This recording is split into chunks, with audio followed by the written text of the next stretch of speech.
chacun son chemin. Pour moi, c'est très important de le dire aux femmes et aux hommes également entrepreneurs, c'est n'ayez pas peur de votre style. Votre style, c'est celui qui fera la particularité, le sucre, la saveur de votre entreprise. Bienvenue à toutes les femmes ambitieuses. Vous écoutez l'épisode 145 et aujourd'hui, j'interviewe Céline Masse. Je m'appelle Jenny Chamas, je suis master coach certifiée, femme ambitieuse et le premier podcast sur le leadership en France.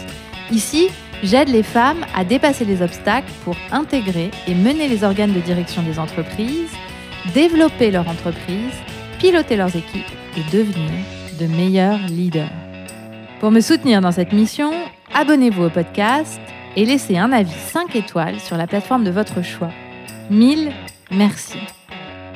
Aujourd'hui, je partage avec vous ma discussion avec Céline Masse.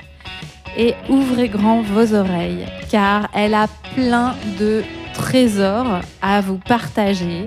Céline est une mine d'informations et de joie, d'inspiration et d'impact. Et je me réjouis que vous puissiez écouter cette conversation que j'ai pris un grand plaisir à avoir avec elle. Alors, je vous souhaite une excellente écoute. Bonjour Céline. Bonjour Jenny. Aujourd'hui, je reçois avec grand plaisir Céline Masse parce que je m'intéresse tout particulièrement à son parcours. Céline, vous êtes une spécialiste de la data et de la neurocognition et également une entrepreneuse sociale. Vous avez cofondé Love for Livres, le premier réseau social pour trouver et partager des livres selon nos émotions. Et vous êtes bibliothérapeute et autrice. Vous avez également fondé Return for Society, un réseau de conseils en impact social. Et vous êtes présidente de ONU Femmes France et également membre du Haut Conseil à l'égalité hommes-femmes. Alors, pour commencer, est-ce que la description que j'ai faite est correcte ? Oui, absolument. Très bien. Alors, moi, j'ai une grande curiosité et en fait, j'aimerais savoir, parce que quand je décris tout ce que vous faites, ou en tout cas une partie de ce que vous faites, ce que je remarque, c'est que les centres d'intérêt sont multiples. Et donc, je suis très curieuse de savoir d'où vous viennent tous ces centres d'intérêt. Est-ce qu'il y a là un héritage plutôt familial ? Est-ce que c'est quelque chose que vous avez construit seul ? Et en fait, si je pose la question, c'est pour une raison particulière. C'est parce que je constate qu'il y a de nombreuses personnes qui ont, comme vous, de nombreux centres d'intérêt, mais qui n'assument pas toujours d'avoir de multiples casquettes. Et donc, je m'intéresse du coup à cet aspect-là de votre parcours. Oui, c'est une question que l'on me pose régulièrement. En fait, je ne crois pas avoir tant de centres d'intérêt que cela, malgré les apparences. J'ai un intérêt majeur qui est l'impact social, c'est-à-dire me poser la question tous les jours de la manière dont je peux être utile à la société dans l'espace qui est ma vie, qui est un espace fini. Et je pense que, pour le coup, cet intérêt s'exprime de différentes manières. Il prend plusieurs formes. Il prend un engagement bénévole pour les droits des femmes depuis une vingtaine d'années. Il prend la forme de l'entrepreneuriat social via les livres et les neurosciences qui me passionnent, qui me fascinent et sur lesquelles j'ai envie de continuer à apprendre et à développer des approches. Et puis l'éducation à travers les livres. Pour moi, l'éducation est fondamentale. Et puis une forme de conseil que je peux prodiguer à des structures pour essayer de les aider à améliorer ou à avancer sur le chemin de l'impact. Donc c'est plus finalement des expressions différentes, mais le centre d'intérêt, il est d'une cohérence pour moi en tout cas stable, c'est l'impact.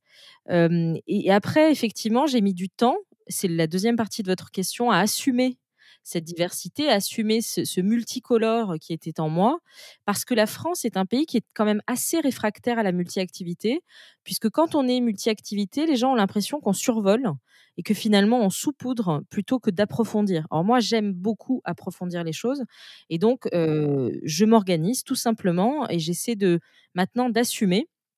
Et je dois dire que c'est assez magique parce que quand vous commencez à assumer finalement la lisibilité, si j'ose dire, le livre de votre vie, vous lui donnez plus de sens et sans doute que les gens autour de vous, quels qu'ils soient, le comprennent aussi mieux. Donc les deux vont de pair. Alors, vous avez été une excellente étudiante. Vous êtes passée par plusieurs écoles. D'ailleurs, je suis curieuse que vous nous décriviez ce parcours. Et en même temps, ce que je constate, en tout cas l'impression que j'ai, mais c'est de l'extérieur, donc du coup, je suis curieuse de savoir de l'intérieur, j'ai l'impression que vous ne pâtissez pas vraiment de ce syndrome de la bonne élève, étant donné justement votre parcours multiple et audacieux. Et donc, ma question, c'est comment, après finalement un parcours brillant, entre guillemets, à la française, comment êtes-vous sorti des schémas mentaux scolaires de la bonne élève, dont je crois beaucoup de femmes, et d'ailleurs aussi beaucoup d'hommes, font l'expérience pour vraiment mener cette vie qui est la vôtre? C'est encore une excellente question, très profonde. Moi, je n'avais pas beaucoup de moyens quand j'étais enfant et l'un des moyens, j'avais beaucoup d'amour autour de moi, mais je devais me construire, via la méritocratie. Je devais avancer, via l'école et mes parents, accordent une importance toute particulière à l'école publique française. Donc j'ai été vraiment, biberonnée, au respect de cette forme de grandeur, cette forme de gratuité au sens, multiple de l'école française et donc très tôt, j'étais en mission. J'allais à l'école comme on va, dans une d'une compétition, mais pas au sens, avec des concurrents, ça c'était pas ça qui m'intéressait, au sens de me dépasser moi-même et mes parents m'ont beaucoup, beaucoup accompagnée, sur ce chemin, et donc j'ai vraiment, pris goût à l'effort, au travail, à, essayer de me surpasser. Donc ça a été la première partie de ma vie. Ce pan de ma vie, ce chapitre avait des impacts positifs, à savoir que, comme je le disais, il m'a donné une discipline et une volonté très forte et j'ai eu aussi la chance d'avoir des professeurs, femmes et hommes, qui étaient merveilleux, qui m'ont donné énormément confiance en moi. Mais en parallèle, il a créé, le syndrome de la bonne élève. Donc je l'ai eu, pardon, figurez-vous. Je l'ai eu à un moment donné, donc j'étais dans un perfectionnisme et dans un pointillisme qui n'était pas de la rigueur. Et puis avec l'âge, avec les années qui passaient, avec des expériences de vie variées, je me suis rendu compte aussi au contact, parce que je fréquente beaucoup de gens étrangers aussi de par mes activités, de par mon engagement. Je me suis rendu compte aussi au contact de cet univers, beaucoup plus vaste, hein, que le mien, à quel point, cette recherche de perfection, au sens scolaire, elle n'allait pas dans, ce qui m'intéressait le plus, à savoir l'empathie, les rencontres. Il y a une chose qui m'a aussi beaucoup aidée, ce sont les livres, puisque moi ma spécialité, c'est la fiction. J'écris aussi des livres et la fiction, elle ne vous donne pas de leçons. La fiction, elle vous dessine, elle emporte votre imagination à travers des univers, variés, des univers, ouverts, des possibilités. Ce sont des possibilités pour votre existence et je pense que c'est aussi à travers ça, parce que je suis une très, très, très, très grande lectrice. J'ai envie de vous dire, sans lecture de fiction, je ne suis pas en équilibre, donc je lis, c'est vital et à travers cette activité, je pense que j'ai aussi beaucoup goûté et compris à quel point ce qui comptait, ça n'était pas, de se comparer, ça n'était pas la performance pour la performance, mais c'était de se surpasser pour l'utilité et c'est venu assez tard. Donc vous voyez, je pense que dans un parcours de bon élève, on peut, non pas se renier, mais se transformer, avec les années et les expériences.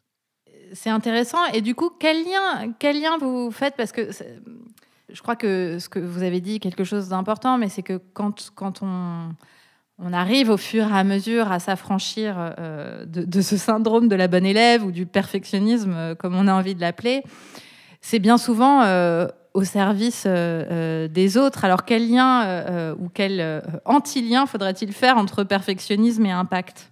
Je pense que le perfectionnisme, il est figé, en fait, alors que l'impact, c'est un mouvement. L'impact passe forcément par l'erreur et ça, les neurosciences, nous l'apprennent aussi.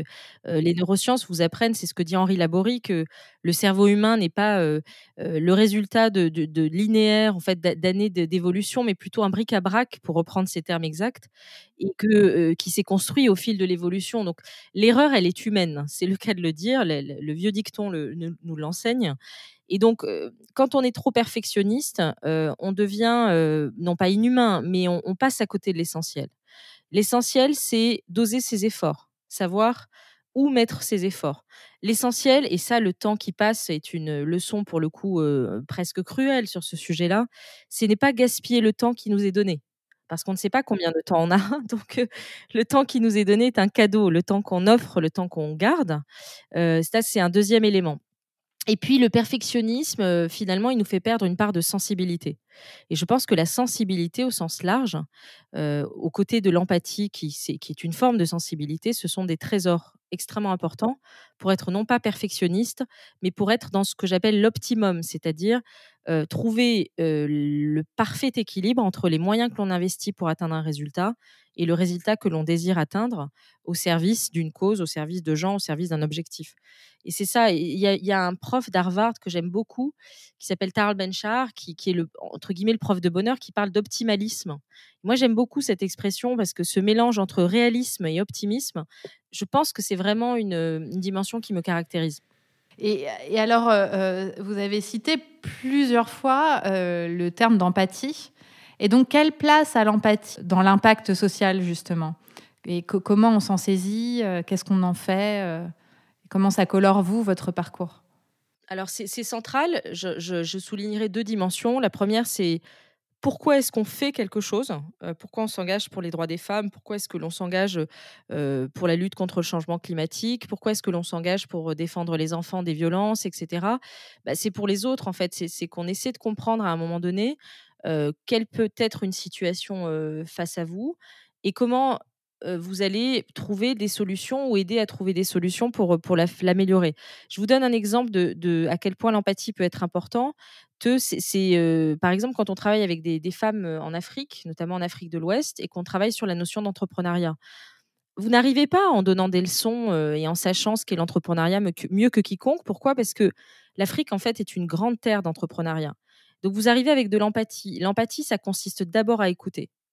Ça consiste d'abord à savoir que l'on ne sait pas tout, que l'on peut, avoir une vision partielle des choses, même si on a une très bonne volonté. Et donc l'empathie, c'est d'abord cela, c'est d'abord la qualité d'écoute et c'est donc de ce point de vue-là fondamental. Ça, c'est pour la dimension, je dirais, intentionnelle, dans l'impact et la deuxième dimension, c'est que quand vous faites de la mesure d'impact, un sujet un peu plus technique que je pratique, vous allez nécessairement faire ce qu'on appelle des approches qualitatives. C'est-à-dire que vous n'allez pas juste regarder des chiffres. Par exemple, imaginons un programme d'entrepreneuriat pour les femmes en Afrique. Je reprends mon exemple. Bon, bah, combien de femmes ont créé une entreprise? Qu'est-ce que ça a généré comme, emploi et cetera? Ça, c'est une partie de la réponse. Mais vous allez aussi essayer d'étudier si, cette activité a généré dans leur tête plus de confiance, plus de volonté, si cette volonté a pu être transmise à d'autres femmes qui vont s'en saisir pour transformer leur vie et celle des autres. Et ça, ce qui va vous aider à aller, entre guillemets «sonder» cela, c'est l'empathie et c'est cette capacité à écouter, des témoignages, des regards et à les restituer sous une forme, structurée. Très intéressant aussi de voir ces deux côtés de l'empathie.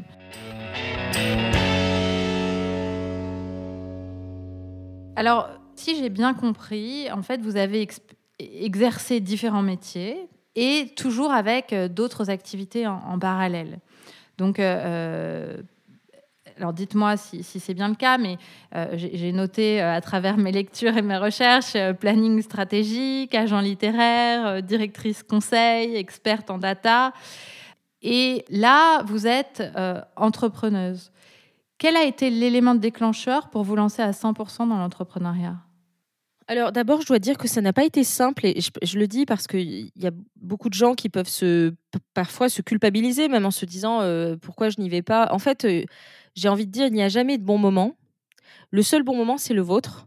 La vie ne réalise, ou ne réunit pas toujours et assez rarement en réalité toutes les conditions que vous imaginez parfaites pour vous lancer. Donc le seul moment, c'est celui que vous décidez.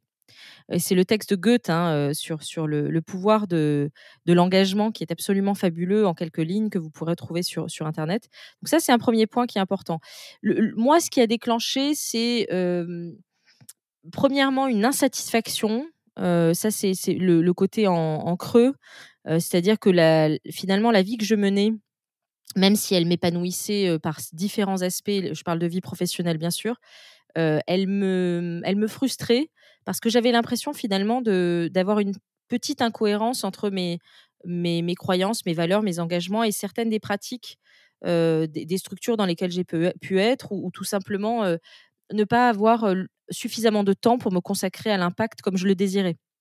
Donc il y avait d'abord cette frustration, je pense et puis après, il y a eu, une série d'événements personnels qui ont fait que j'ai eu comme une, je sais pas comment dire ça, c'était assez bizarre parce que c'est comme si, je sais pas comment vous dire ça, j'avais, préparé ce moment depuis, des années avec beaucoup finalement de sérieux, avec beaucoup d'application, comme un rêve que je m'étais forgé. Et puis un jour, je suis rentrée dans ce rêve, mais tout doucement en fait. Ça me rappelle ce que dit Rilke dans L'être à un jeune poète, c'est il n'y a pas eu un moment où je me suis levée le matin, je me suis dit: «C'est aujourd'hui que je vais être entrepreneur». Ça s'est fait par étapes. J'ai progressivement mis en place dans ma vie les éléments qui me permettaient de l'être, à savoir déjà des projets un peu structurés. Et puis petit à petit, voilà, ça s'est mis en place. Et puis après, il se trouve que j'ai quitté l'entreprise dans laquelle j'étais et que c'est ouvert à moi une opportunité d'enfin me concrétiser ce rêve. Mais je peux pas dire que ça a été, vous voyez, une sorte de révélation et je crois beaucoup à ça. Moi, je crois aussi à la vertu de la lenteur. Alors c'est pas très populaire de tenir ce discours-là, mais ça m'est égal parce que c'est vraiment mon expérience et je pense celle de plein de gens, c'est que au final, on a le temps de prendre le temps et enfin, on a le temps, en tout cas, on a le droit et on n'est pas entrepreneur du jour au lendemain. On peut commencer déjà, par exemple, par se tester. Vous voyez la politique des petits pas, on peut commencer par dire: «Tiens, je vais essayer de lancer un site internet, par exemple, le week-end, une activité qui m'intéresse, voir un peu comment ça fonctionne» et cetera. C'est aussi une manière, moins fulgurante, mais peut-être tout aussi épanouissante et efficace et durable, de se lancer dans un projet, d'entrepreneuriat. Oui, complètement. Et puis c'est vrai que c'est cette façon de faire, cette méthode des petits pas, quelque part, c'est aussi ce qui permet de lever les barrières à ça. Oui, Lever les barrières, lever les peurs, parce qu'en fait, dans l'exercice, dans l'expérimentation, on se rend compte que ça devient possible. Et puis, avec le temps, on peut construire des projets qui sont viables. exactement. Ouais. Et puis je pense que toutes les enfin, la structure de ce monde, fondé sur, les grosses levées de fonds, la rapidité, on parle de licorne, donc on parle de vitesse en permanence. C'est la réalité de, quelques pourcents d'entreprises, en fait, ou de start-up. Mais la grande majorité des entrepreneurs sont sur des chemins rocailleux, escarpés, où, parfois ils voient la lumière et parfois pas. Ils le savent, ils en parlent, ils témoignent et ça n'est pas pour ça que les projets ne sont pas formidablement audacieux, ne sont pas extrêmement lumineux et n'apportent pas un impact, très fort. Chacun son chemin et je pense que ça c'est une pour moi, c'est très important de le dire aux femmes et aux hommes également entrepreneurs, c'est, n'ayez pas peur de votre style. Votre style, c'est celui qui fera la particularité, le sucre, la saveur de votre entreprise. C'est parce que justement c'est vous, vous dans toute votre, force, mais aussi vos imperfections et c'est cela que vous injecterez dans votre entreprise et qui fera que votre projet, il sera, profondément authentique et que, au fur et à mesure de beaucoup de travail et de chance, un peu aussi, il faut de la chance dans la vie, vous y arriverez. Très beau message. Tout à l'heure, on parlait heu, de votre, de vos multicasquettes finalement, et quelque chose que j'ai pas évoqué, mais j'aimerais bien qu'on rentre dans le concret de comment on met ça en pratique, parce que j'ai beaucoup de femmes avec qui je converse qui ont du mal, par exemple, à écrire leur page LinkedIn. Vous savez, l'intitulé de la page, parce que quand on a différentes casquettes et que en fait elles sont toutes au service de qui on est, ce qu'on a envie de faire, l'impact qu'on a envie d'avoir, et qu'en face on a des gens qui comprennent pas vraiment, pas toujours, ou alors qui voient ça d'un mauvais œil. Euh, Est-ce que vous pouvez nous partager votre expérience de ça? Comment, en fait, il y a le fait de l'assumer à l'intérieur, mais est-ce que vous avez été face à des critiques? Comment on gère ça? Est-ce que vous avez des exemples à donner ou des idées à partager sur le sujet? D'abord, moi, j'ai une règle de vie, que j'applique depuis longtemps, c'est de ne pas, trop m'en faire pour ce qui n'est pas advenu. Donc, c'est il y avait j'avais lu une étude d'Harvard il y a quelques années qui m'avait absolument terrifiée. C'est qu'on passait, je crois, 70 de notre temps à s'inquiéter pour des choses qui n'arriveront jamais. Et comme j'ai, encore une fois, je l'ai dit au début, mais une conscience très, très forte de ce qu'est la vie, sa fragilité, ce qu'elle représente en fait. Du coup, voilà, dans ma vie, je perds pas de temps à, me poser des centaines de questions sur ce qui pourrait advenir. Alors c'est aussi une question de tempérament, je pense, mais ça se travaille. C'est-à-dire que quand me viennent des idées qui viennent vraiment, si j'ai envie de dire, grignoter mon cerveau et mon énergie sur des choses potentielles, eh bien, je me mets dans cette discipline qui est de dire comme c'est potentiel, oui, c'est une possibilité, mais l'existence en a beaucoup d'autres et je reviens à la littérature. Les personnages, l'existence a beaucoup de possibilités. Ça, c'est le 1er conseil. Après, d'un point de vue très concret, je pense que, j'avais lu ça il y a pas très longtemps, c'est une étude aussi, en neurosciences, qui est qu'on écrit bien que ce que l'on n'écrit pas à contre-cœur. J'aime beaucoup Mmh. cette expression C'est et tellement c'est vrai. et c'est vrai que, moi, si vous voulez, mon profil LinkedIn, c'est pour être très concrète par rapport à votre question, je l'ai écrit, je pense que je l'ai écrit, un jour où j'étais bien, je sentais une énergie très fluide, je l'ai fait comme je l'aurais fait de manière très naturelle et puis après j'ai envie de dire, vaille que vaille. D'abord qui lit véritablement tout en détail les profils LinkedIn? La question se pose quand même. Et après j'ai envie de dire, alors là pour le coup, c'est plutôt les sciences de la communication, il y a le verbal, le non verbal. C'est-à-dire qu'on ne va pas aller vous décrypter qu'à travers un profil tel qu'il est rédigé. Il y a aussi, l'énergie que vous dégagez, la manière dont vous formulez vos messages, est-ce que vous relayez des messages des autres ou est-ce que c'est uniquement votre actualité? Enfin, il y a plein d'autres critères. Ça, c'est un deuxième point et ensuite, moi, ce que je fais, mais c'est très personnel et ça n'est pas nécessairement un conseil, c'est plus un témoignage, une expérience, c'est que je sépare assez strictement mes activités. C'est-à-dire que quand je suis, Love for Livre, je suis Love for Livre et à 3000 parce que c'est vraiment un projet, que j'ai envie de faire durer toute ma vie, dans lequel je crois énormément. Voilà, qui me passionne. Donc je reste concentrée là-dessus. Il est très rare même que mes interlocuteurs, Love for Livre sachent ce que je fais par ailleurs. Alors ils le découvrent parfois, hein, évidemment et là, s'ils me posent des questions, je leur réponds sans aucun problème. Mais je ne vais pas l'évoquer. Quand je suis ONU Femmes et aussi pour des raisons évidemment d'éthique, je suis ONU Femmes et je ne vais pas aller parler de mes entreprises ou de mes activités, ou de mon livre parce que j'estime que ça n'est pas le sujet. Alors encore une fois, on m'en parle parfois, donc dans ces cas-là, je réponds évidemment poliment et avec courtoisie, mais je reviens très vite à l'essentiel. C'est-à-dire je suis là bénévolement au service d'une organisation et d'une cause. Pareil pour le Haut Conseil à l'égalité et puis quand je fais du conseil, ce qui m'arrive aussi ou que j'enseigne ou que j'écris, c'est encore un autre moment. Et en fait, quand vous arrivez à fonctionner de cette manière-là, comme vous êtes concentré à 100 dans votre activité du moment, bien les gens en face se concentrent avec vous et ça crée une émulation réciproque.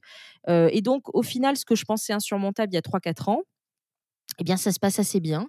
Parce que, aussi, soyons très clairs, les gens n'ont pas toujours le temps et c'est tout à fait normal d'aller vérifier, votre CV en entier comme vous l'avez fait, Jenny, avec beaucoup de rigueur et de professionnalisme et donc ils vous prennent comme vous êtes. Ils vous prennent pour ce que vous donnez au moment où vous êtes avec eux et comme moi j'essaye de donner beaucoup eh bien, j'espère, avec mon optimisme toujours que ça marche et que ça leur donne envie de faire des projets, qu'on fasse des projets ensemble.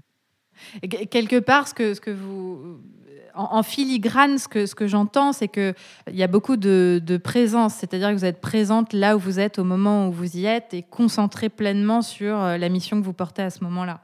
Absolument, oui, oui, absolument. Exactement. Moi, j'aime vivre intensément, enfin, j'aime ressentir des choses, fortes quand je fais des choses même très ordinaires. Donc j'aime vraiment la vie, enfin, sincèrement, c'est pas du tout surfait. Je suis vraiment à fond dans ce que je fais, que ce soit des activités personnelles très banales du quotidien, même quand je sors, je sais pas, faire des courses, faire quoi que ce soit très quotidienne. Moi, je suis dedans, en fait, je suis dans mon moment parce que je suis comme ça, j'aime ça, ça me donne des émotions, je suis très facilement, émue, vous voyez, par des choses que je vois, par des gens dans la rue, enfin, c'est comme ça que je suis, en fait. Donc en fait, je ne me force pas véritablement, c'est tout à fait naturel et de toute façon, je ne sais pas être autrement que comme je suis. C'est-à-dire qu'il y a une chose que j'ai appris avec le temps et la confiance et ça, c'est quelque chose pour le coup qui vient avec le temps, c'est de s'accepter. Et c'est d'être comme vous êtes. Voilà, ça veut pas dire que vous vous contentez de ce que vous êtes, parce que je suis très exigeante, en tout cas j'essaie de l'être vis-à-vis de moi-même. Donc je suis très exigeante sur la qualité que je peux apporter à un projet, sur mon comportement, collaboratif. Enfin voilà, j'ai beaucoup d'exigences vis-à-vis de moi-même, vraiment beaucoup. Mais, je ne suis pas cruelle avec moi-même, je suis compréhensive et j'essaie d'être la plus connectée à mes ressentis. Voilà et donner ce que je suis. Ça te plaît pas, c'est comme ça, voilà, la vie est courte encore une fois et j'essaie de me concentrer aussi sur ce qui est positif ce qui est porteur et ce qui relie les gens plutôt que d'antagoniser des situations, comme malheureusement c'est parfois le cas dans les médias ou sur les réseaux sociaux.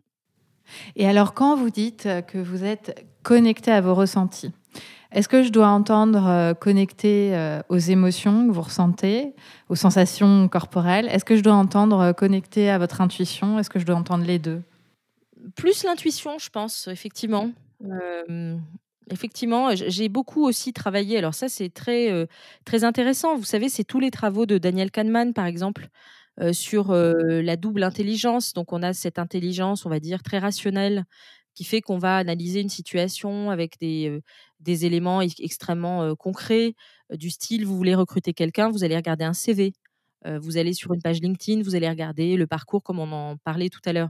Or, il se trouve qu'on a effectivement un deuxième cerveau, qui vient analyser, mais avec d'autres, marqueurs, ce qu'on appelle des marqueurs, une situation, des marqueurs qui sont plutôt neurocognitifs et qui viennent en fait, enrichir votre analyse dite structurée. Et souvent, de par notre culture et notre éducation, en tout cas dans notre pays qui est la France, surtout en France où on est très cartésien, on va se contenter d'être sur la partie rationnelle. Or, la majorité des grands choix de notre vie, même la plupart, sont émotionnels. Et ça, c'est toute la théorie aussi de Damasio. Enfin, je ne veux pas rentrer dans tous les détails, mais c'est quand même passionnant ces choses-là. Ce qui fait, je vous donne 2 exemples, hein. Vous allez visiter un appartement, une maison que vous voulez acheter ou louer, peu importe. Sur le papier, tout est parfait. Vous allez dans le lieu et vous êtes incapable d'expliquer pourquoi ça ne convient pas. Ou au contraire, sur le papier, rien ne va ou pas grand-chose. Vous rentrez dans le lieu, vous avez un coup de cœur et c'est chez vous. Voilà, ça, c'est vraiment le cerveau «intuitif» entre guillemets, la partie émotionnelle. De la même manière, j'en parlais tout à l'heure, vous voulez recruter quelqu'un, vous regardez un CV, c'est parfait. Vous recevez la personne, elle sort de la pièce et là, vous vous dites: «Le couperet tombe, je ne peux pas embaucher cette personne». Pourquoi? Je ne sais pas. Il y a quelque chose qui ne passe pas. Et donc, on a beau se raconter à longueur de journée qu'on est des êtres hyper en contrôle et rationnels, en fait, quand on regarde et la science et nos décisions, il y a énormément d'études là-dessus. On voit bien à quel point beaucoup, beaucoup de nos choix sont intuitifs et émotionnels. Mais encore faut-il l'accepter. Moi, la question qui me vient, du coup, quand on parle de ça, c'est comment on le met à son service quand on décide, et notamment dans le leadership, qui est quand même un sujet phare de ce podcast. Souvent, un leader va prendre des décisions en quête de la meilleure décision, si tant est qu'elle existe. Et à quoi se fier? L'intuition, l'intelligence rationnelle? Comment on se dépatouille de ça? Est-ce que vous avez, vous, votre avis sur la question? Oui, alors il y a ceux à quoi l'on se fie et puis il y a ceux que l'on accepte de raconter comme étant des éléments pour prendre des décisions, qui sont 2 choses différentes. C'est-à-dire que vous avez, par exemple, des leaders qui vont, adorer l'intuition, mais qui n'avoueront jamais parce que le système ne les y autorise pas trop non plus à faire part de cet outil, à leurs pairs. Donc moi, je pense que les leaders de demain, si on se projette un petit peu, parce que ceux d'hier étaient quand même très différents, vont être de plus en plus dans cette dimension, d'assumer qu'on a plusieurs types d'outils pour prendre des décisions. Évidemment qu'il faut de l'objectivation des données, parce que sinon le monde pourrait devenir aussi insupportable. Si on était, par exemple, dans l'entreprise ou dans les organisations publiques, uniquement sur le mode de la subjectivité, je pense que ça créerait énormément de problèmes. Et l'objectisation, pardon, je vais y arriver, elle donne aussi un cadre non discriminant, en tout cas moins discriminant à notre vie en société. Donc c'est quand même essentiel. Donc je ne suis pas du tout en train de dire qu'il faut uniquement l'intuition et cetera, non. En revanche, on peut considérer que l'intuition, l'empathie, ce qu'on appelle les soft skills, pour aller vite, hein, sont aussi une partie de la réponse. Et donc on peut tout à fait considérer, par exemple, dans une fiche de poste que, il y ait une partie soft skills qui soit valorisée à un certain niveau dans une organisation.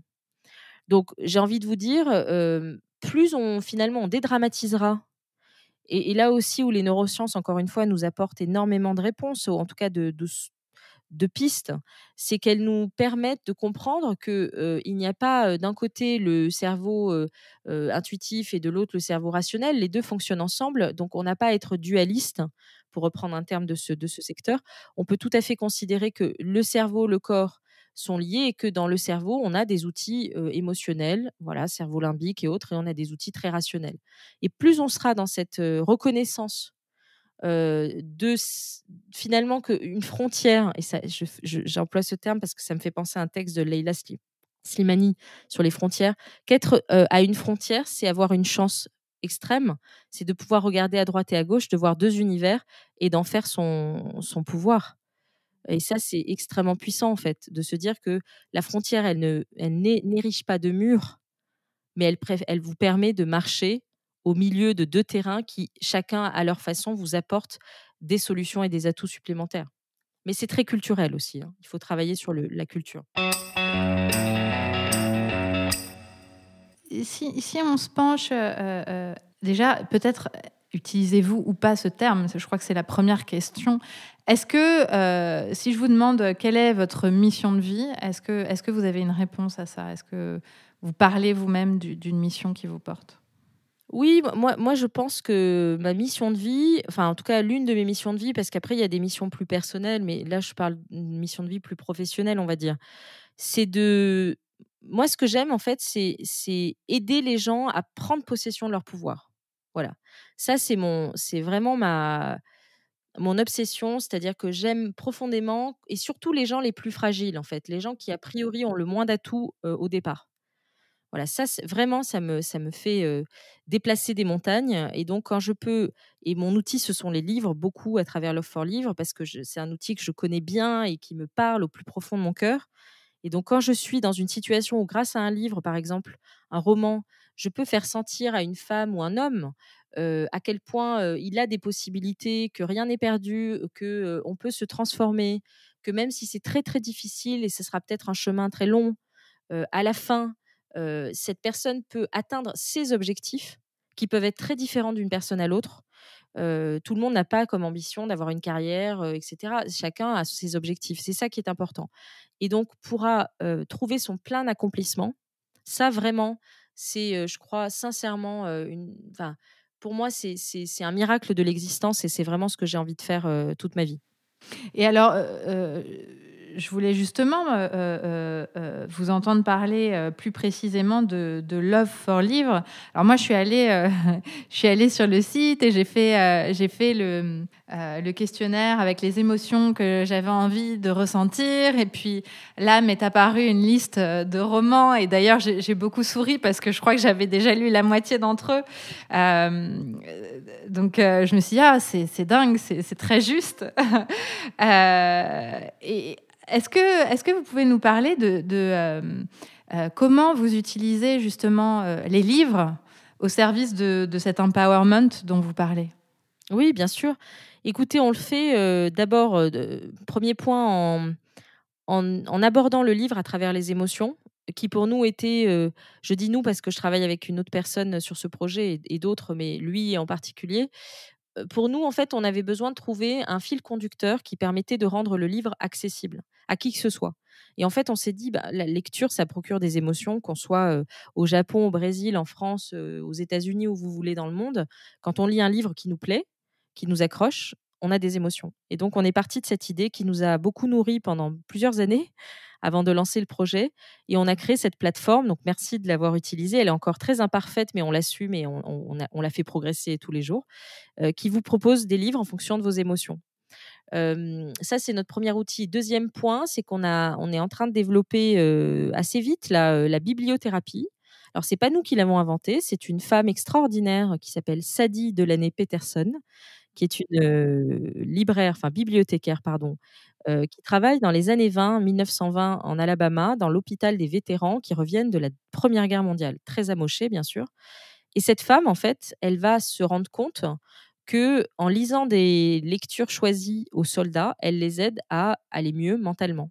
Et donc elle va développer pendant une trentaine d'années cette approche, donc bibliothérapeutique, auprès des soldats et auprès de communautés défavorisées, aux États-Unis. Elle sera primée plusieurs fois par l'État, et cetera. Elle est pas très connue, mais je lui rends hommage. En plus, c'était une noire américaine et une femme, et à l'époque, il y en avait pas beaucoup dans les grandes bibliothèques, publiques nationales. Voilà, donc elle développe cet outil qui est repris ensuite tout au long du XXe siècle par des hôpitaux, par des lieux de soins, on va dire, pour aller très vite, hein. Et nous, en fait, on l'a repris encore un peu plus ces dernières années. On l'a mixé. Ça, c'est notre approche très spécifique avec les émotions et les neurosciences. Et on en fait un outil très concret. Comment ça se passe une session en quelques minutes, hein. Hem, on réunit en général un groupe, et ça peut être aussi en individuel. On va avoir un thème, donc c'est un thème soit comportemental, par exemple, comment développer votre confiance en vous, comment réussir votre vie, comment être dans une meilleure relation avec les autres, et cetera. Soit cognitif, travailler votre mémoire, travailler votre attention, soit émotionnel, comment gérer vos émotions, et cetera. Ou thématique, vous voulez voyager en Amérique latine, venez nous voir, voilà, on est une belle agence de voyage. Et donc, on va à travers ce thème choisir des lectures, donc de fiction uniquement, puisque la fiction a des vertus imaginatives que n'ont pas les textes non fictionnels. On va mélanger avec des exercices issus des neurosciences et des émotions, enfin de la recherche autour des émotions. Et on fait ça pendant 1 heure et demie, entre 1 heure et 2 heures, ça dépend des publics. Et on essaie à la fin de provoquer un engagement de la part de ces personnes qui est vraiment fondé sur le plaisir qu'elles auront eu à découvrir des textes qui sont très adaptés à leur situation, et on l'espère en tout cas l'apprentissage qu'elles ont eu aussi à travers les neurosciences. Et ce qu'on nous dit souvent, c'est 2 choses qui nous font immensément plaisir. C'est «Ah, j'ai envie de lire à nouveau grâce à vous». Donc ça, c'est génial. C'est absolument génial parce que même 15 minutes de lecture par jour, ça suffit à travailler votre cerveau, et dans le bon sens. Et lecture, ça veut pas dire zapper sur votre tablette, hein, ça veut dire prendre un livre et rentrer dedans. Je veux quand même je veux Précisons les préciser. choses quand même. Voilà, c'est pas la même chose. Et la deuxième chose qu'on nous dit souvent, c'est: «J'étais un peu intriguée par votre truc, j'ai hésité à venir, et cetera, mais à la fin, j'en ressors enchantée». Et donc les gens, finalement, découvrent cette approche très innovante, et franchement, on vit des moments incroyables en France et dans 8 pays maintenant, on a été co-lauréat d'un projet de la Commission européenne, donc on développe tout ça dans 8 pays. Donc c'est vraiment génial parce que là, vous voyez, mission de vie accomplie, rencontrer des gens, leur donner des pouvoirs, parler des livres, parler des histoires, apprendre avec les neurosciences. Enfin bref, c'est vraiment, une activité qui nous porte énormément. Et du coup, une activité dans laquelle toutes vos casquettes prennent pleinement leur sens. Ah oui, Du coup, absolument, pour le on coup, en hein. revient à ce que vous disiez au début, qu'en fait, finalement, quand on utilise tout ça de concert, on n'a plus vraiment besoin d'expliquer en quoi ça fait sens, parce que ça fait sens. Absolument. Il y a juste la dimension égalité qui est pas évidemment très présente, mais on pourrait tout à fait imaginer un atelier, une séance de bibliothérapie autour de l'égalité. Qu'est-ce que l'égalité? Ce qui serait extrêmement passionnant parce que un des points quand même centraux, je veux le dire, Jenny, dans ce podcast, c'est que l'un des problèmes et l'une des sources de malentendus les plus fréquentes, ce n'est pas que les gens ne sont pas d'accord, c'est qu'ils ne savent pas de quoi parle l'autre. Et je vous donne un exemple très concret sur la confiance en soi. Quand on dit à 20 participants ou 15 participants, c'est quoi pour vous la confiance en soi? Certains vont dire, bah, c'est, je sais pas, avoir une maison, une situation sociale, etc. D'autres vont dire, c'est conquérir l'homme ou la femme que j'aime. D'autres vont dire, c'est être en bonne santé, etc. Bref, et en fait, comme on emploie des mots, les êtres humains emploient des mots, mais qui renvoient chez eux à des situations cognitives, émotionnelles très différentes, voire à des situations ou des souvenirs traumatiques dans certains cas, évidemment on se comprend pas toujours.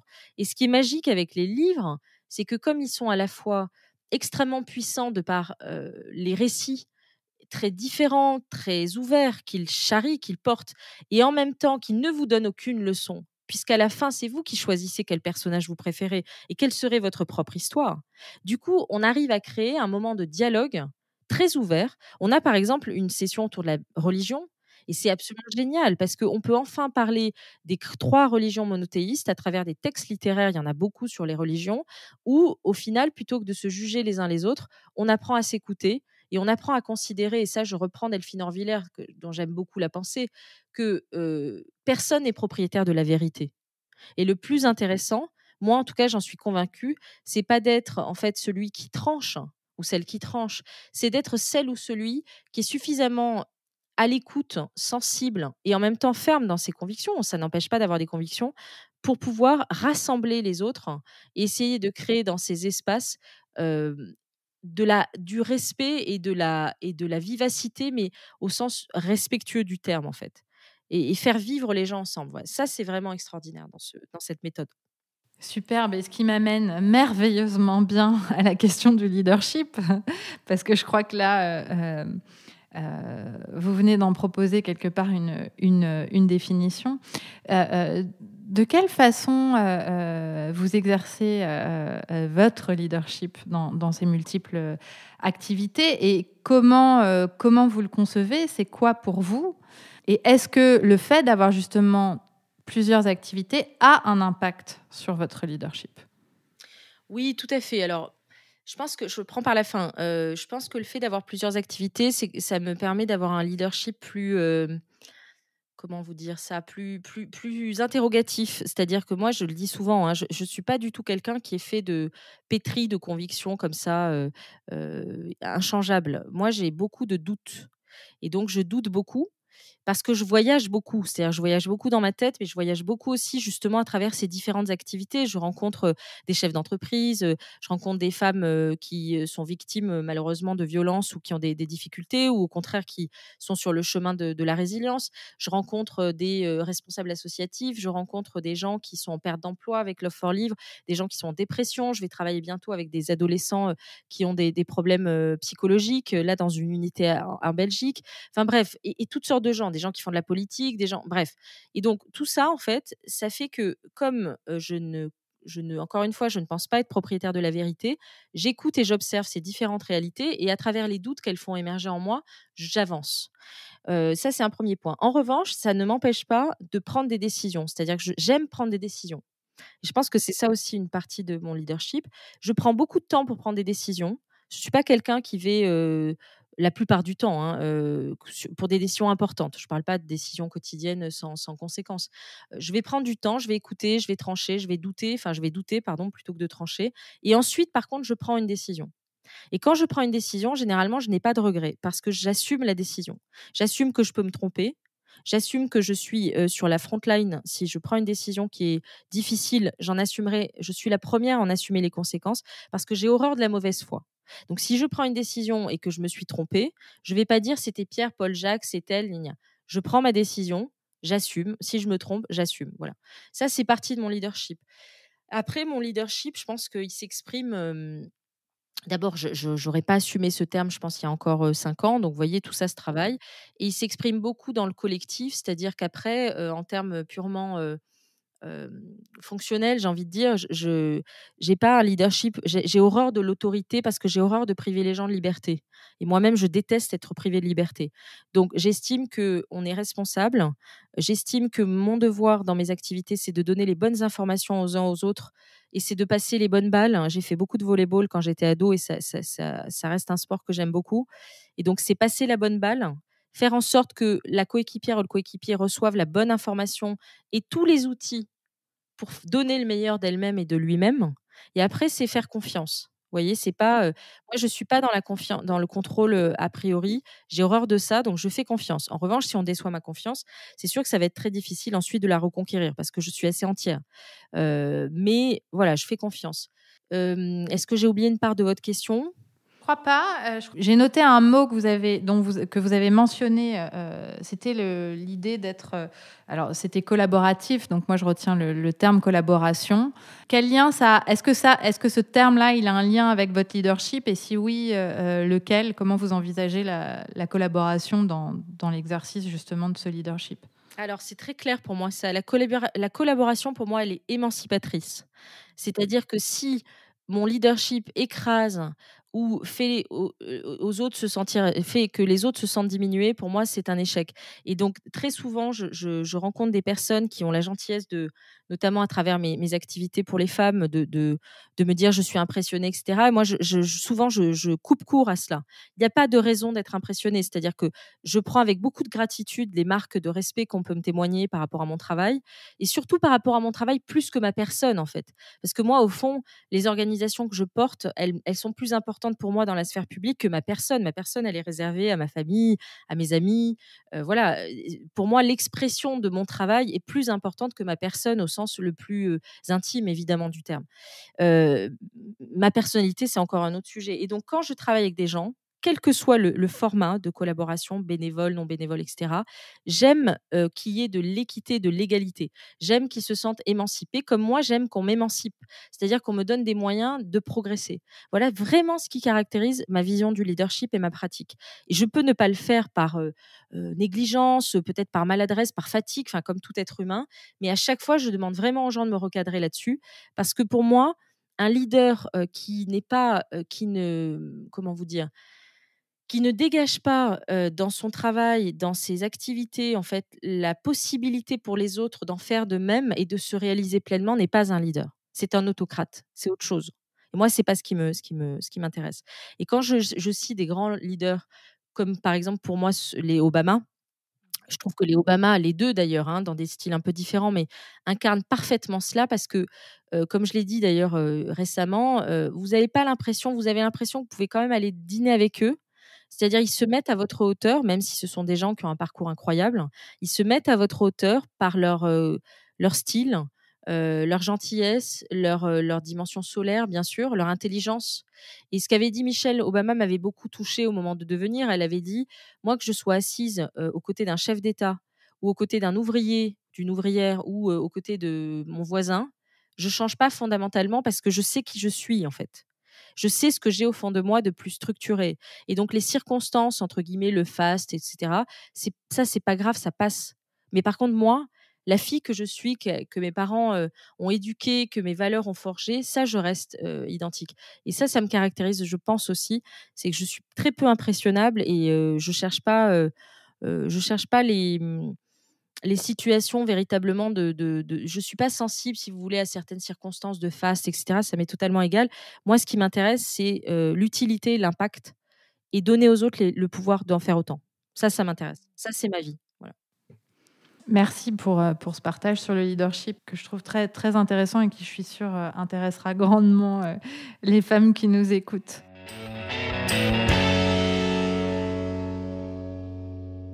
Alors, j'aimerais qu'on parle maintenant de l'action que vous menez avec ONU Femmes France. Alors, j'avais lu que cette année, à l'occasion de la Journée des femmes, l'ONU Femmes France a fait un focus justement sur le leadership des femmes et son impact économique. J'ai vu aussi par ailleurs que ONU Femmes France milite en faveur de nouvelles législations nationales et de réformes constitutionnelles qui garantissent le juste accès des femmes à la vie politique. Et donc, j'aimerais bien savoir, selon vous, en quoi le leadership des femmes est-il un point clé dans la construction du changement et d'un monde plus égalitaire ? Bah, c'est un point d'abord clé parce que les femmes représentent, la moitié de l'humanité. Un peu moins d'ailleurs d'après les dernières, statistiques, mais enfin c'est très léger. Donc grosso modo, comment construire un monde, vivable, supportable, et respirable quand les femmes ne prennent pas leur part?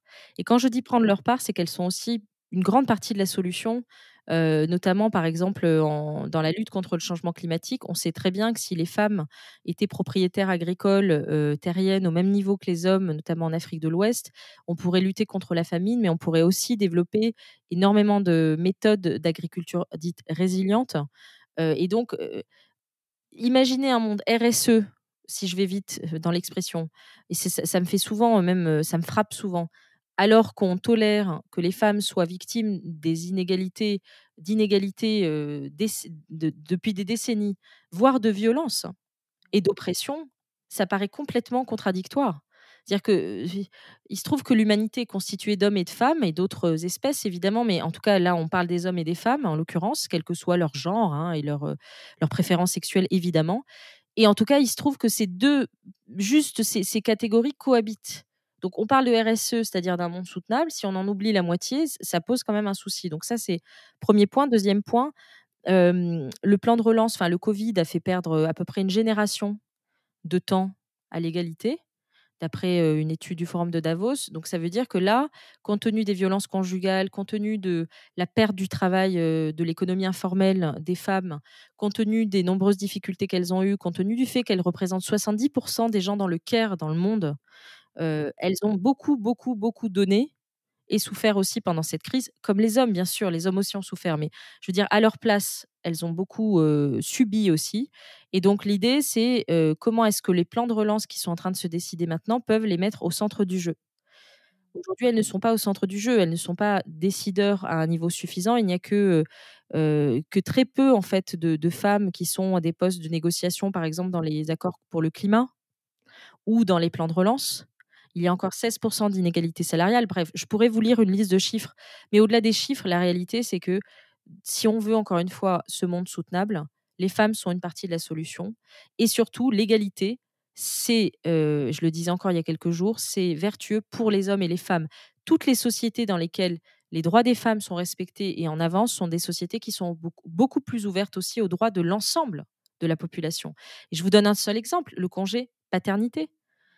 C'est quand même le combat pour les droits des femmes, l'engagement pour les droits des femmes qui a fait que ce sujet progresse et il y a énormément d'hommes aujourd'hui, ils ont bien raison, qui sont très heureux, qui se réjouissent de pouvoir enfin profiter un peu plus et en France, c'est encore trop court, mais c'est en progrès, depuis quelques jours d'ailleurs, de la naissance d'un enfant. L'exemple, il parle de lui-même, donc on a besoin des femmes et là, c'est pour ça qu'il faut être très mobilisé parce que le covid, encore une fois, nous a fait perdre beaucoup de temps, donc il faut continuer. Sur ce sujet-là, comme le disait de Beauvoir, si on n'avance pas, inéluctablement, nous reculons. Alors, il y a autre chose que je vous ai entendu dire, il me semble que c'était dans un podcast, qu'il fallait d'abord être bien avec soi-même pour pouvoir aider les autres. Et je ne peux qu'être d'accord avec ça.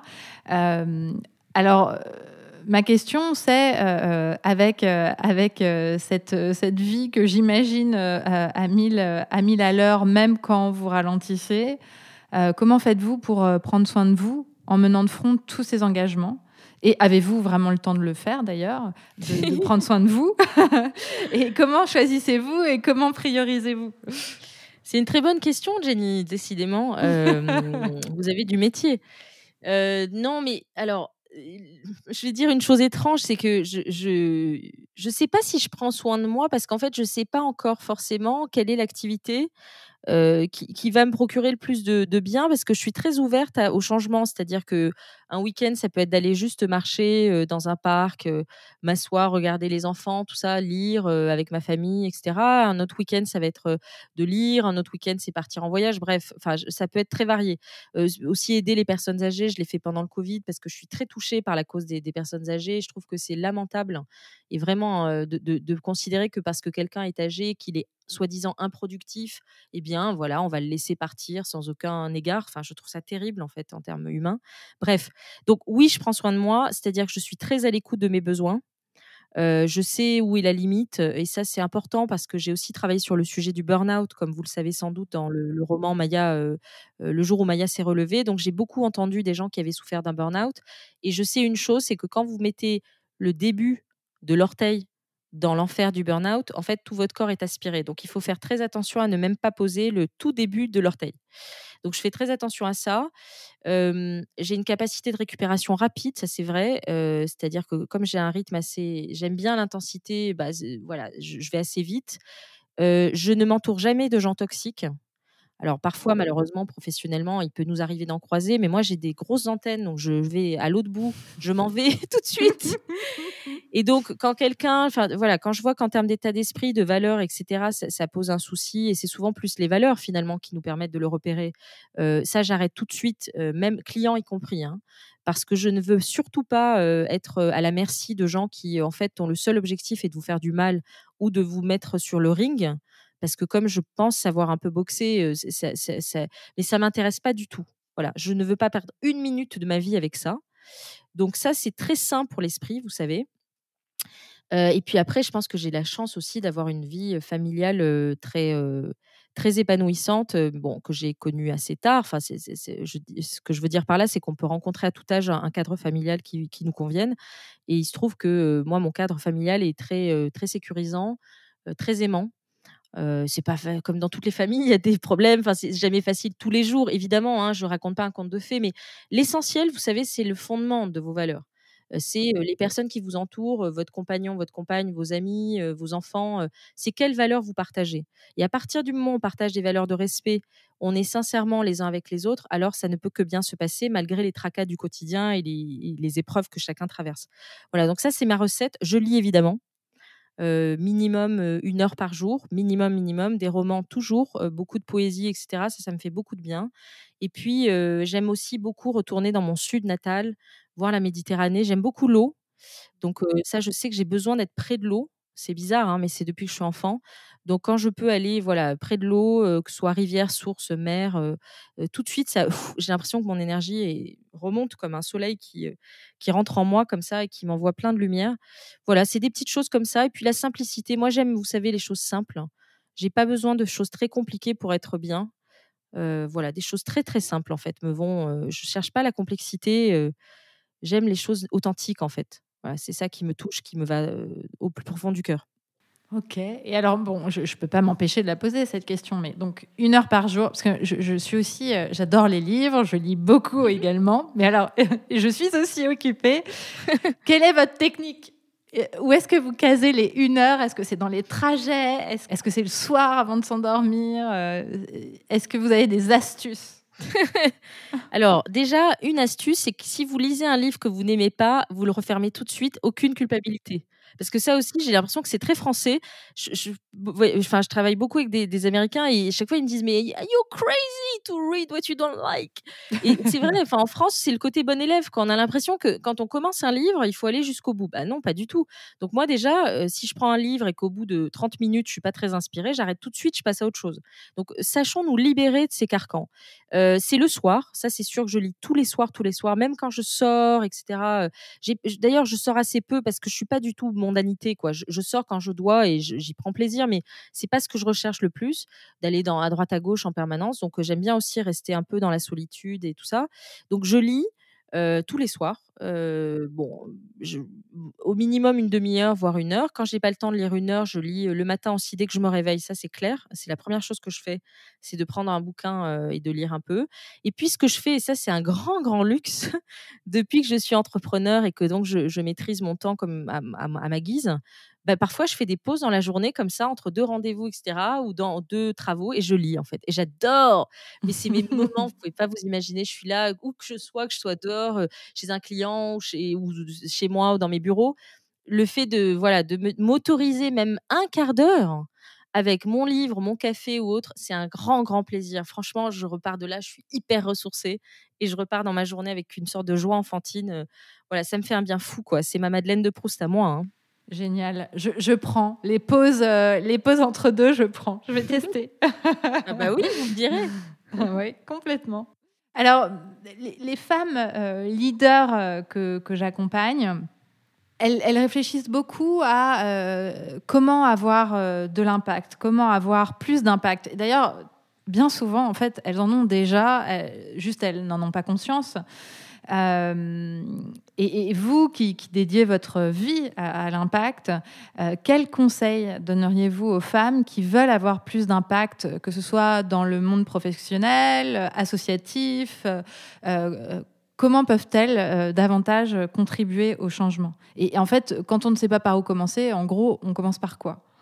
Alors, je pense, que c'est choisir sa cause. C'est-à-dire qu'au départ, voilà, il faut savoir on peut pas tout faire. Encore une fois, on peut avoir des formes d'expression, comme je le disais au départ, différentes, mais en revanche, il faut choisir sa cause. Donc, l'impact, évidemment, dans l'impact, vous avez énormément de sujets. Qu'est-ce qui vous intéresse le plus? Qu'est-ce qui vous meut le plus? Ça, c'est fondamental parce qu'en fait, l'impact vient de l'engagement des gens. En tout cas, c'est une manière d'aborder l'impact qui, moi, est celle sur laquelle je travaille le plus. Et donc, quand on s'engage, c'est qu'on a envie. L'engagement, c'est libre. Un engagement n'est jamais forcé. Donc, pour que ce soit libre, il faut que vous ayez envie. Donc, que vous y croyez, que vous ayez des convictions sur le sujet. Donc, c'est le premier point. Deuxième point, moi, je conseille souvent, en tout cas en France, de se tourner vers le tissu associatif parce qu'on a quand même une vitalité associative dans ce pays qui est incroyable. Et il y a une générosité en France. Je n'ai plus le chiffre exact en tête, mais j'avais lu il y a pas longtemps le nombre d'associations actives en France, c'est impressionnant par rapport à la totalité de la population française. Donc regardez dans votre quartier, dans votre ville, il y a toujours une association et puis allez y passer un peu de temps, que ce soit soir, week-end, et cetera. Alors effectivement, c'est souvent sur du temps privé, mais bon, c'est un début et puis si vous êtes motivé par la cause, bah, vous y trouverez du plaisir, vous allez rencontrer des gens aussi, c'est très porteur. L'associatif, c'est une vraie famille, hein, vous pouvez vraiment vivre des expériences fortes. Donc ça, c'est le 2e conseil. Le 3e conseil, c'est mesurer votre impact. C'est-à-dire, ayez des moments, que ce soit mensuel, trimestriel, annuel, peu importe, ça peut être à la fin de l'année, au moment des vœux, etc. Où vous vous dites, voilà, cette année, j'ai essayé, par exemple, d'aider la cause animale. Tiens, moi, j'aime beaucoup aussi la cause animale. Qu'est-ce que j'ai fait? Je sais pas, j'étais à la SPA, j'ai baladé des chiens pendant tant de week-ends de l'année. Bon, j'ai fait ça, j'ai consacré tant d'heures, etc. Eh bien, le fait, en fait, et ça, c'est aussi cognitif, de vous rendre compte dans la durée que vos efforts, en fait, ont constitué quand même une activité et que peut-être vous avez même eu des retours positifs de la part des gens, admettons que ce soit la SPA, et cetera. Ça, c'est hyper gratifiant et c'est hyper nourrissant, en fait, pour l'être humain.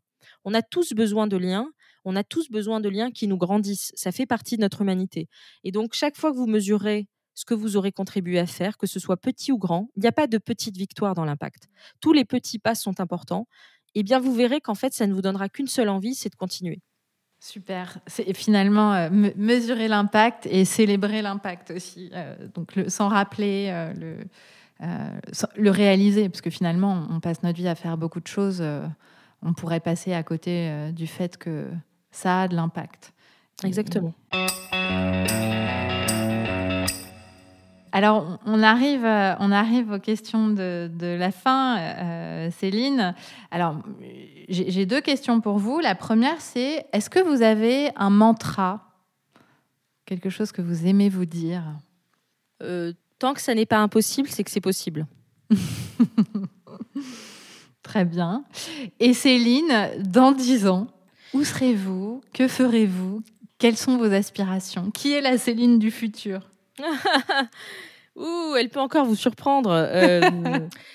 C'est tout à fait une question. Je vais pas complètement botter en touche, mais en fait, j'ai pas envie de le savoir parce que j'ai envie de profiter de chaque jour. Ce qui est sûr, c'est que dans 10 ans, il y aura dans ma vie des livres, que ce soit écriture, lecture, ça c'est sûr. J'espère qu'il y aura beaucoup d'amour et que voilà, je continuerai à être auprès de ma famille, à vivre avec eux. Je serai peut-être plus en France, peut-être que j'aurai voyagé, ça c'est possible. C'est pas sûr du tout, hein. J'adore la France, mais j'ai aussi voilà des origines diverses, etc. Et je m'intéresse beaucoup à l'étranger, donc peut-être que je serai plus là physiquement, mais toujours là dans mon cœur et en faisant des choses en France. Voilà, mais à part ça, surtout, je souhaite à cette Céline du futur, bien vivante et en bonne santé, d'être une femme libre, c'est-à-dire de continuer à faire des choix qui soient les siens, quels que soient les retours. Voilà, écouter avec respect les critiques et prendre avec joie et ravissement les encouragements. Ouais, moi, j'essaye de fonctionner comme ça et puis de continuer à aimer la vie parce que vraiment, moi, j'estime que c'est un privilège de vivre et qu'on a malgré tous les problèmes et croyez-moi, je vois beaucoup d'atrocités aussi, notamment auprès des femmes, etc. Il y a tellement, tellement de raisons aussi de se réjouir, il faut le rappeler, que j'espère continuer à célébrer toutes les chances et les opportunités que la vie nous offre. Merveilleux. Céline, vraiment, très sincèrement et du fond du cœur, un grand merci pour cet échange. C'était un plaisir. Et merci pour toutes les auditrices et les auditeurs qui écouteront cet échange. Merci à vous, Jenny. Vous avez des questions passionnantes et c'était tout à fait improvisé, hein. On n'était pas préparé, on s'était pas préparé et c'est encore mieux. Je trouve qu'on ait vécu ce moment de cette façon-là. Merci beaucoup à vous et très belle route. Merci, Jenny. À vous aussi. Au revoir. Si vous êtes une femme leader en entreprise ou entrepreneur et que vous voulez avoir plus d'impact, vous sentir à votre place dans vos fonctions et être une meilleure leader, le programme Leaders Ambitieuses est pour vous. Nous serons ravis de vous accompagner. Pour nous contacter, vous pouvez cliquer sur le lien dans les notes de cet épisode ou vous rendre sur la page jennychamas.com/coaching et cliquer sur Travailler avec nous.